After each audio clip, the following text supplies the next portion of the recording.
बिस्मिल्लाहिर्रहमानिर्रहीम। अस्सलाम वालेकुम प्यारे बच्चों, कैसे हैं? उम्मीद है आप खैरियत के साथ होंगे। आज हम पढ़ेंगे इस्लामियात का सबक बुरी बातों से परहेज़। इस सबक में हम झूठ, चोरी और ग़ीबत जैसी बुराइयों के बारे में पढ़ेंगे और इन बुराइयों से बचने के ये जो हमारे प्यारे नबी अज़म सल्लल्लाहु अलैहि वसल्लम ये अल्लाह ताला के जो इरशादात हैं उनकी रोशनी में हम इनको समझने की कोशिश करेंगे। तो हमारा पहला जो है वो टॉपिक है झूठ। झूठ बोलना बहुत बड़ा गुनाह है। झूठ तमाम बुराइयों की जड़ है। झूठ बोलने से इंसान के दरमियान नफ़रत पैदा होती है।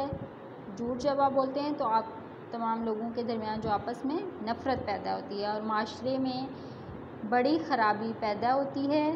हमारे प्यारे दीन इस्लाम में सच बोलने और झूठ से परहेज़ करने की बार बार हदायत दी गई है। कुरान मजीद में अल्लाह ताला का फरमान है, इसका तर्जुमा कुछ लानतुल्लाहि अलल काज़िबीन, झूठों पर अल्लाह ताला की लानत है।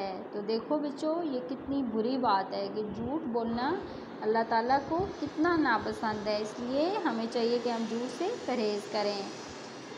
इसी के बारे में हमारे प्यारे नबी हज़रत मोहम्मद सल्लल्लाहु अलैहि वसल्लम का इरशाद मुबारक है, और तुम हमेशा झूठ से बचते रहो, क्योंकि झूठ बोलने की आदत आदमी को बुराई के रास्ते पर डाल देती है और बुराई इसको दोज़ख तक पहुंचा देती है। एक और मौका पर आप सल्लल्लाहु अलैहि वसल्लम ने फरमाया, बेशक सच निजात देता है और झूठ हलाक करता है। एक मरतबा एक शख्स नबी करीम सल्लल्लाहु अलैहि वसल्लम की खिदमत में हाज़िर हुआ और अर्ज़ की, या रसूलल्लाह सल्लल्लाहु अलैहि वसल्लम, मुझे ऐसी नसीहत फरमाएं कि मैं तमाम बुराइयां छोड़ दूं और मेरी इस्लाह हो जाए।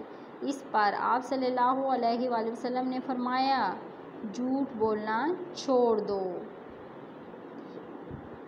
सच तो ये है कि झूठ बोलने वाले शख्स की इज़्ज़त नहीं होती, हर शख्स इससे नफ़रत करता है। अल्लाह ताला झूठ बोलने वाले आदमी के ना तो रिज़्क़ में इजाफ़ा करता है और ना इसकी दुआएं कबूल करता है। तो बच्चों, आपको ये बात समझ में आई है कि झूठ बोलना कितनी बड़ी बुराई है। झूठ आपकी पूरी ज़िंदगी को बर्बाद कर देता है और झूठ आपके अंदर बहुत सारी और बुराइयां लेकर आता है। तो दूसरा टॉपिक है हमारा चोरी। प्यारे बच्चों, किसी की चीज़ इजाज़त के बगैर उठा लेना या गायब कर देना चोरी कहलाता है। चोरी बहुत बुरी आदत है और चोर बहुत बड़ा मुजरिम है। चोर का ईमान सलामत नहीं रहता। कुरान हकीम में चोरी करने वाले मर्द और औरत के बारे में इरशाद है, और चोर मर्द और औरत दोनों के हाथ काट दो। रसूल पाक सल्लल्लाहु अलैहि वसल्लम का इरशाद मुबारक है, चोर जब चोरी करता है तो इसका ईमान नहीं रहता। इस्लाम मसावत और बराबरी का दीन है। इसमें जो भी चोरी करेगा सज़ा पाएगा, ख्वाह वो कोई भी हो। तो बच्चों, झूठ के बाद जो दूसरी सबसे बड़ी बुराई है वो चोरी है। तो हमें चोरी जैसी बुराई से बचना चाहिए।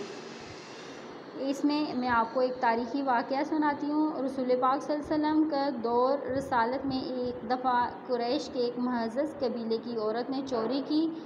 इसकी चोरी साबित हो गई। इस्लामी कानून के मुताबिक आप सल्लल्लाहु अलैहि वसल्लम ने इस औरत का हाथ काटने का हुक्म दिया। कई लोगों ने आप सल्लल्लाहु अलैहि वसल्लम से सिफारिश की कि इस औरत की सज़ा माफ़ कर दी जाए, मगर आप सल्लल्लाहु अलैहि वसल्लम ने सज़ा बरकरार रखी।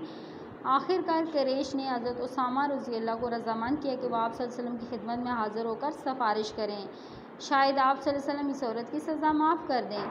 तो आप सल्लल्लाहु अलैहि वसल्लम ने हज़रत उसामा रज़ियल्लाहु की सिफारिश कबूल न की और फरमाया, तुम में से पहले वाली कौमें इसी वजह से तबाह हुई कि उनमें जब कोई बड़ा आदमी जुर्म करता तो उसे सज़ा नहीं दी जाती, और जब कोई गरीब और कमज़ोर आदमी जुर्म करता तो उसको सज़ा दे देते। इसके बाद आप सल्लल्लाहु अलैहि वसल्लम ने फरमाया, अल्लाह ताला की कसम, अगर मेरी बेटी फ़ातिमा रज़ियल्लाहु ताला अन्हा भी चोरी करती तो इसका भी हाथ काट दिया जाता। इसके बाद आप सल्लल्लाहु अलैहि वसल्लम ने इस औरत का हाथ काटने का हुक्म दे दिए। इस वाक़े से साबित होता है कि चोरी करना बहुत बुरा काम है और इसकी सज़ा भी बहुत सख्त है। तो प्यारे बच्चों, हमेशा चोरी से बचें और बग़ैर इजाज़त दूसरों की चीज़ ना उठाएं।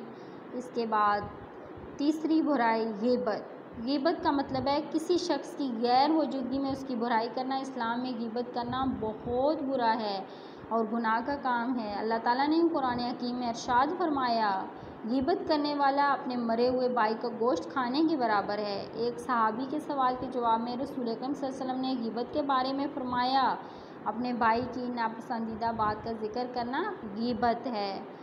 غیبت کا مطلب سمجھ میں آیا ہے؟ کسی کی غیر موجودگی میں اس کی برائی کرنا، تو یہ بہت بری چیز ہے، اور اس کا غیبت کرنے والے ایسا ہے جیسے اپنے مرے ہوئے بھائی کا گوشت کھاتا ہے۔ تو آپ میں سے کوئی ایسا پسند کرے گا؟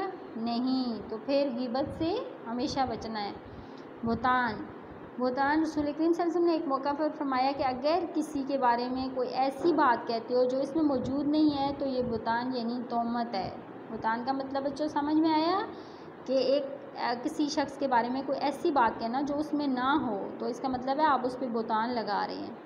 اسلام میں جس طرح غیبت کرنا حرام ہے اور بڑے گناہ کا کام ہے، اسی طرح بہتان بھی حرام اور گناہ ہے۔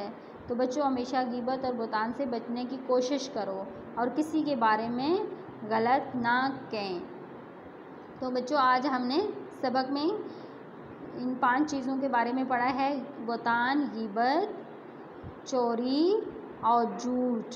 تو چوری، جھوٹ، غیبت اور بہتان یہ 4 ایسی برائیاں ہیں جو جس میں آ جاتی ہیں تو اس کا ایمان چلا جاتا ہے اور وہ دنیا اور آخرت میں دونوں جگہوں پر ذلیل و خوار ہوتا ہے۔ تو اس لیے بچوں کوشش کریں کہ اپنی اصلاح کریں، اور اگر کسی میں یہ برائی میں سے کوئی بھی برائی موجود ہو تو اسے چھوڑیں اور ہمیشہ کے لیے اپنے آپ کو سیدھے راستے پر رکھیں۔ اللہ آپ کا حامی و ناصر ہو۔ اللہ حافظ۔